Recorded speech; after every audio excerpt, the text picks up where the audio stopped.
Episode number 9 मैंने दिन में किया है, यानी कि अभी मैंने थोड़ी देर पहले किया था। तो आप जो लोग नहीं जुड़ पाए थे वो वहाँ पर देख सकते हैं। आज हमें बात करनी है स्पाइनल डिस्क हर्निएशन की, यानी कि स्लिप डिस्क की बात हमें करनी है। हम ये धीरे धीरे अपने टॉपिक को आगे लेके जा रहे हैं। पहले हम समझना चाह रहे हैं कि ये क्या क्या डिसीज़ हो सकती हैं, उसका क्या एस्पेक्ट्स हैं। उसके बाद हमें इन सब के टीसीएम के पॉइंट ऑफ व्यू से इनके ट्रीटमेंट को देखना है, यानी कि हमें इनके ट्रीटमेंट सेक्शन में जाना है। तो जब मैं ट्रीटमेंट सेक्शन में जाऊं तो अब हमें ये पता होना चाहिए कि ये एक्चुअली है क्या, क्योंकि वहाँ हमें ना बताना पड़े।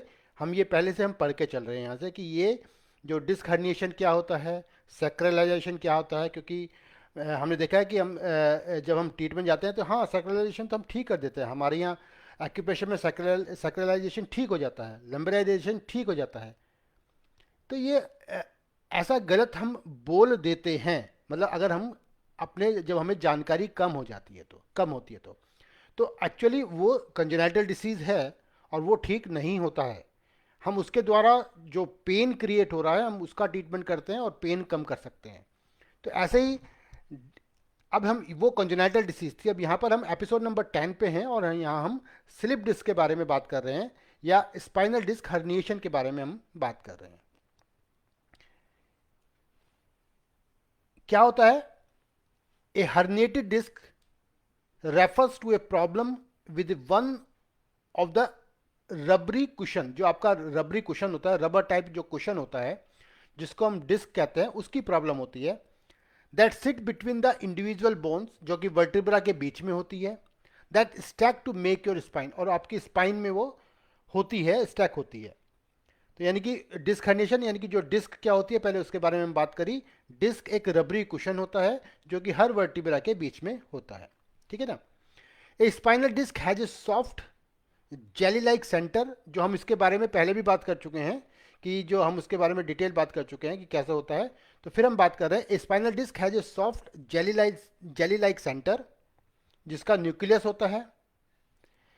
इन केस इन द टफर, जो इसके चारों तरफ टफर होता है। रबरी एक्सटीरियर एन्युलस, जो कि एन्युलस होता है बाहर की तरफ, और अंदर जो है न्यूक्लियस होता है।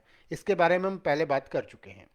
Sometime called a slip disc और ए रैप्चर डिस्क। हम इसको स्लिप डिस्क भी बोल सकते हैं या रैप्चर डिस्क बोल सकते हैं। डिस्क रैप्चर हो गई है। A herniated disc occurs when some of the nucleus pushes out through a tear in the annulus, यानी कि जो न्यूक्लियस का जो लिक्विड है वो एन्युलस को टीयर करके जो थोड़ा सा बाहर निकल जाता है, उसको हम हर्निएटेड डिस्क बोलते हैं। A herniated disc which can occur in any part of the spine, यानी कहीं भी हो सकती है। Can irritate a nearby nerve, और उसके बाद वो नर्व को जो है इरिटेट कर सकती है। जहाँ पर वो डिस्क हर्निएशन होगा तो वहाँ पर जो नर्व होती है उसको वो इरिटेट कर सकती है, यानी कि प्रेस कर सकती है। Depending on where the herniated disc is, कहाँ पर ये है उस पर डिपेंड करता है। It can result in pain, यानी कि अब गर्दन में है तो गर्दन में पेन होगा, यानी नेक में है तो लंबर में है तो लंबर में पेन होगा। तो it can result in pain, numbness और weakness in the arm and legs, यानी कि अगर नेक में है तो आर्म्स में होगा, और लोअर बैक में है तो लेग्स में आपको पेन आ सकता है। ये एक नॉर्मल स्पाइन है, नॉर्मल एनाटॉमी है ये। जैसे हम, ये स्पाइन है और मैं लंबर को अगर हमने यहाँ पे लिया, इसके लंबर का बड़ा किया पोर्शन को, तो ये लंबर स्पाइन है जो कि नॉर्मल है। ये आपकी जो है वर्टिब्राज हैं, ये आपकी डिस्क है बीच में, और ये जो साइड में निकली हुई ये आपकी नर्व्स है। यानी कि इसका क्रॉस सेक्शन ऐसे लिया तो ये आपका डिस्क है, ये डिस्क का ये एनुलस है, ये न्यूक्लियस है, और ये नर्व्स यहाँ से निकली हुई है, ठीक है। और ये यहाँ पर बीच में स्पाइनल कॉर्ड है। क्लियर है? ये स्पाइनल कॉर्ड है ना। ये आपका हमने बात कर चुके हैं पहले। अब ये क्या हुआ, ये हर्निएटेड डिस्क है, यानी जो न्यूक्लियस है ये तो आपका वो बाहर आ गया है, यानी हर्निएटेड डिस्क हो गई है। यानी कि वो किसको कंप्रेस कर रही है, जो इसमें बाहर जो नर्व्स निकली हुई है, जो निकली हुई है नर्व्स, जो कि स्पाइनल कॉर्ड से जो नर्व बाहर निकली है उसको वो कंप्रेस कर रही है। क्लियर है? तो तो अब आपको ये, इसको अगर हम इसका ऐसे एक व्यू लेते हैं तो ये जो आपका ये जो है ये टीयर हुआ है बाहर, और ये नर्व को प्रेस कर रही है, ये हर्निएटेड डिस्क है और ये कंप्रेस स्पाइनल नर्व्स है। तो एक ऐसा करके आपको डायग्राम आएगा। आपको इसको देखना है कि हर्निएटेड डिस्क क्या होती है, यानी कि स्लिप डिस्क हम क्या बात कर रहे हैं। अगर इसका हम एक्सरे में देखें, एक्सरे अगर देखें तो ये आपका जो है, ये पीछे की तरफ जो है यहाँ पर स्पाइनल कॉर्ड होती है, जो वाइट आपको दिखाई दे रहा है ये स्पाइनल कॉर्ड होती है, ये वर्टिब्राज हैं।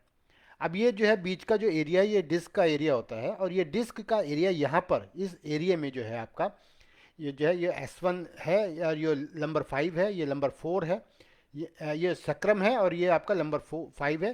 तो इसमें से वो आपको जो है ये आपको बाहर निकल रहा है। तो निकल रहा है तो ये जो आपके स्पाइनल कॉर्ड को जो है ये प्रेस कर रहा है। स्पाइनल कॉर्ड के पास में जो नर्व्स है वो नर्व्स यहाँ पे नहीं दिखाई देंगी, तो ये यहाँ पे इसको ये प्रेशराइज कर रहा है, प्रेशर कर रहा है, तो इससे आपको पेन आ सकता है। ये एक्सरे ऑफ द हर्निएटिक डिस्क है, ये आपको देख सकते हैं क्योंकि आपके पास एक्सरे आएगा तो आपको देखना है, तो ऐसे आपको वहाँ पे पता लगेगा। सिम्टम क्या आ सकता है? Most herniated disc occurs in the lower back, although they can also occur in the neck। कहाँ पर? लोअर बैक में हो सकती है और या नेक में हो सकती है। साइन और सिम्टम क्या आएंगे? Depend on the where the disc is situated and whether the disc is pressing on the nerves. Symptom कहाँ पर आएंगे? जहाँ पर नर्व्स प्रेस हो रही है वहाँ पर ही सिम्टम आएंगे। They usually affect one side of the body, और ज़्यादातर ये एक ही साइड में हमें पेन की प्रॉब्लम क्रिएट करती है। अब जैसे हम सिम्टम पे देख रहे हैं, बात कर रहे हैं, तो आर्म्स एंड लेग्स पेन हो सकता है, यानी कि if herniated disc is in lower back the patient feel the most pain in thighs, buttocks, calf। यानी कि अगर लोअर बैक में प्रॉब्लम है तो थाइज में, बटक में या काफ में पेन हो सकता है। Patient might feel pain in the part of the foot as well, पैरों में भी दर्द हो सकता है, फुट में। If herniated disc is in the neck, patient typically feel the most pain in the shoulder and arms।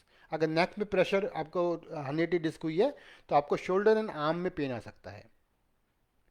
This pain might shoot into arm और leg when patient cough, sneeze और move into certain position. यानी कि कब बढ़ सकता है pen? कब बढ़ सकता है? जब किसी को खांसी आ गई है, स्नीज हो गया है, या कोई सर्टेन पोजिशन में हम मूव कर रहे हैं तो उसमें वो पेन हमें बढ़ सकता है, यानी ज़्यादा हो सकता है, एग्रीवेट हो सकता है, ऐसे हम बोल सकते हैं। दूसरा क्या है? नमनेस और ट्रिंगलिंग की फीलिंग हो सकती है, यानी कि patient who have herniated disc often have a radiating numbness और ट्रिंगलिंग in the body body parts served by the affected nerves. यानी कि जो नर्व्स है वो जिस पार्ट को अफेक्ट कर रही है उस पार्ट में, जैसे कोई नर्व प्रेस हो गई तो जो वो नर्व से वो पार्ट इफेक्ट हो रहा है उसमें वहाँ पे नमनेस आ सकती है या ट्रिंगलिंग सेंसेशन वहाँ पर हो सकती है। ये हम बात कर रहे हैं नमनेस की। वीकनेस हो सकती है, यानी कि अगर कोई नर्व प्रेस हुई है और जिससे वो जो मसल्स वहाँ से वो जो सर्व कर रही है उस मसल को, उस मसल अफेक्ट हो गई है आपकी, तो क्या होगा? Muscle served by the affected nerve tend to weaken. This can cause the stumble और affect the ability to lift और होल्ड आइटम। तो आपको जैसे आइटम को होल्ड करने में, जो हाथ में अगर प्रॉब्लम है, हैंड में प्रॉब्लम है, तो किसी को होल्ड करने में प्रॉब्लम हो सकती है, लिफ्ट करने में आपको प्रॉब्लम हो सकती है ना। ऐसे ही अगर हम जब चेक करते हैं तो पैरों को सीधा लिटा के और पैरों को थोड़ा ऊपर उठा के देखते हैं, तो जो कितनी देर उसको होल्ड कर पाता है तो उससे हमें पता लग जाता है कि वो उसको डिस्क से क्या प्रॉब्लम एक्चुअली हो रही है। रिस्क फैक्टर अगर हम देखें कि किससे वो बढ़ सकता है, यानी कि जिसका वेट ज़्यादा है उसको प्रॉब्लम हो सकती है, यानी कि excess body weight cause extra stress on the disc in the lower back. Clear है? ऑक्यूपेशन में हो सकता है, जगह किसी का ऑक्यूपेशन ऐसा है, people with physically demanding jobs have a greater risk of back problem. यानी जिसका जो ऐसा फिजिकल एक्टिविटी ज़्यादा है तो उसको बैक प्रॉब्लम हो सकती है, जैसे कि रिपीटिवली लिफ्टिंग, को इसको बार बार कुछ काम सामान उठा के रखना है, पुलिंग करना है, पुशिंग करना है, bending sideway and twisting also can increase your risk of herniated disc. अगर कोई इस तरह की प्रॉब्लम, कोई काम करता है तो लिफ्टिंग करता है, कोई लिफ्ट करता है, या पुलिंग या पुशिंग कोई इस तरह का काम है, कोई साइड में बेंडिंग का काम है, ट्विस्टिंग का काम है, तो आपको herniated डिस्क जो है इसमें रिस्क ज़्यादा हो सकता है आपको। जेनेटिक कारण भी कुछ हो सकता है कि some people inherit predisposition to developing a herniated disc. यानी किसी को किसी को फादर को है तो बच्चे को हो सकती है, क्योंकि एक ही पोजीशन में काम करने की आदत होती है, जैसे वो करता है ऐसे वो करता है, तो उसको भी herniated डिस्क हो सकती है, जेनेटिक कारण हो सकता है। या स्मोकिंग अगर किसी कोई करता है तो स्मोकिंग उसको एग्रीवेट कर देती है, यानी कि it is thought that smoking lessen the oxygen supply to the disc causing it to break down more quickly. तो यानी कि ऑक्सीजन की सप्लाई कम हो जाती है, ये मान के चलते हैं, और उससे जो है डिस्क जो है वो herniated हो सकती है। डिस्क को जो है ऑक्सीजन की सप्लाई कम होगी तो वो ब्रेक डाउन हो सकता है। अब मेडिकल इमरजेंसी कब आ सकती है? अगर आपको मतलब मेडिकल इमरजेंसी से हम बात कर रहे हैं कि जब सर्जरी की ज़रूरत पड़ती है। सर्जरी कब जरूरत पड़ सकती है? Medical emergency. हम क्या कर सकते हैं उसके बारे में हमें डिस्कशन करना है बाद में, लेकिन अभी मेडिकल इमरजेंसी की हम बात कर रहे हैं। यानी कि अगर आपको पेन है, नमनेस है, वीकनेस है, और वो इंक्रीज हो रहा है ना, to the point that they hamper your daily activity, और आपको डेली एक्टिविटी में प्रॉब्लम शुरू हो गई है, रुकावट पैदा हो गई है, तो आपको अपने मेडिकल को दिखाना चाहिए और उससे आपको पता करना चाहिए कि क्या आपको प्रॉब्लम है। यानी कि तब आपका एमआरआई होगा, एक्सरे होगा, तो आपको पता लगेगा, है ना। ब्लैडर और बाउल डिस्फंक्शन हो सकता है, यानी कि आपका जो ब्लैडर है और बाउल जो है उसको डिस्फंक्शन भी हो सकता है। यानी कि कैडा कैडा इक्विना जो होती है सिंड्रोम कैन कॉजेज इनकंटिनेंस और difficult urination even with A fall bladder. यानी कि अगर एक पोजीशन होती है जिसमें कैडा इक्विना बोलते हैं, सिम्टम उसको बोलते हैं, इसमें इनकंटिनेंस ऑफ यूरिनेशन हो सकता है, डिफिकल्टी इन यूरिनेशन हो सकता है ना, या थोड़ा ब्लैडर जो है फॉल हो सकता है, यानी कि आपको विद ए फॉल ब्लैडर हो सकता है। या ऐसा भी हो सकता है कि सैडल एनेस्थीसिया हो सकता है, जैसे this progressive loss of sensation. Saddle anaesthesia किसे बोलते हैं कि जब आपकी नर्व्स प्रेस हो जाती है तो आपको लॉस ऑफ सेंसेशन होना शुरू हो जाता है। Affect the area that would touch the saddle, the inner thighs. अब आपको इनर थाइज की portion, back of the leg and area around the rectum का एरिया, आपको नमनेस फीलिंग हो सकती है वहाँ पर, तो सेंसेशन कम हो सकता है, तो आपको डॉक्टर को दिखाना चाहिए।